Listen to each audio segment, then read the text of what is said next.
এক পর্যায়ে আমি গলার দড়ি দিয়ে দিলাম। আসলেই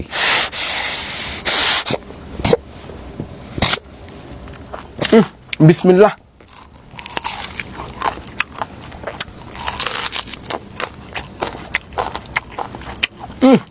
সেই স্বাদ, কি স্বাদ লাগতেছে আমার কাছে। মনোরল ভাইয়ের এই লাইভটা দেখে কে কে কান্না করছে একটু কমেন্ট করে জানাবেন। আর তাকে না দেখলে আমি বুঝতে পারতাম না সে এতটা কষ্ট করছে জীবনে। তাকে আমরা হয়তো ভাবতাম সে পাগল, মানে সে এরকম লাইভ টাইপ করে, এরকম ভিডিও করে। সে যেটা তার জীবনের যে এটা একটা গুরুত্বপূর্ণ জীবনের একটা অংশ ছিল, তা আমরা জানতেই পারতাম না তার লাইভটা না দেখলে। তো মানুষ খাওয়ার জন্য কতটা কষ্ট করে সেটা মনোরল ভাইকে দেখলে মানুষ শিখতে পারে। আমরা তো না চাইতেই সব কিছু খেতে পারি, সব কিছু পেয়ে যাই, আর সে তো আর পায় না। সে কষ্ট করে এতটুকু পর্যন্ত এসেছে, তার মা বাবাকে ছাড়া তার মা বাবার যে তাকে প্রয়োজন সেটাও পায় না তার জীবনে।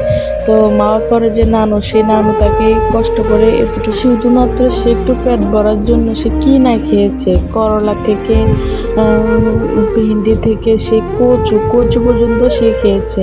কচু খেয়ে তার মানে গলাটাও পরে খালাই গেছে, অনেকটা কষ্ট করছে।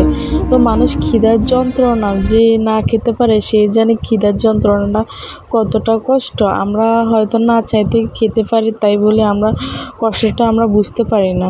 তো ওনার জায়গা থেকে উনি অনেকটাই কষ্ট করছে। যেমন উনি মা বাবার আদর পায় নাই, সেখানে মা বাবার পরে সে নানুটা নিয়ে আসে, নানুর আদর কদর পেয়েও নানুর পরে নানুর থেকে সে অন্য জায়গায় চলে গেছে। তো মা বাবা তো মা বাবাই হয়। তো যাক, তার জীবনে মা বাবার আদর ছিল না, তাই বলে সে মা বাবার আদর পায় নাই। সেই মানে তার একটা সন্তান হয়েছে যে সে কতটা সৎ হলে বলতে পারে যে আমার মেয়েটা যেন আমার মতো কষ্ট না করতে হয়। সে মানে এই কারণেই সে অনলাইন জগতে আসছে। তো হয়তো মানুষকে বিনোদন দিচ্ছে, মানুষে তো আর জানতো না যে তার মানে ভিতরগত সম্পর্ক মানে ইয়েটা কীরকম। ওই অনলাইন জগতে আমরা যতটুকু দেখি ততটুকু তাকে নিয়ে মন্তব্য করি।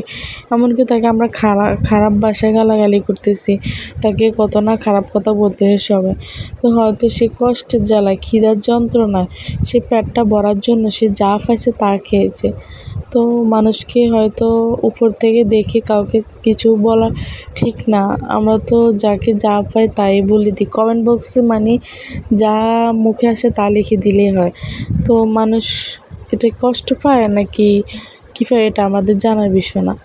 তো আমার মনোরল ভাইকে দেখে অনেকটাই কষ্ট লাগছে। আর এই লাইভটা দেখে আমার একদম মানে কলচাটা ফেটে গেছে। তার মানে কথাগুলো শুনে মানে মানুষ এতটাও কষ্ট করতে পারে, না দেখলে আমি বুঝতেই পারতাম না। তো আমার ভিডিওটি ভালো লাগলে চ্যানেলটি সাবস্ক্রাইব করে দেবেন। আল্লাহ হাফেজ।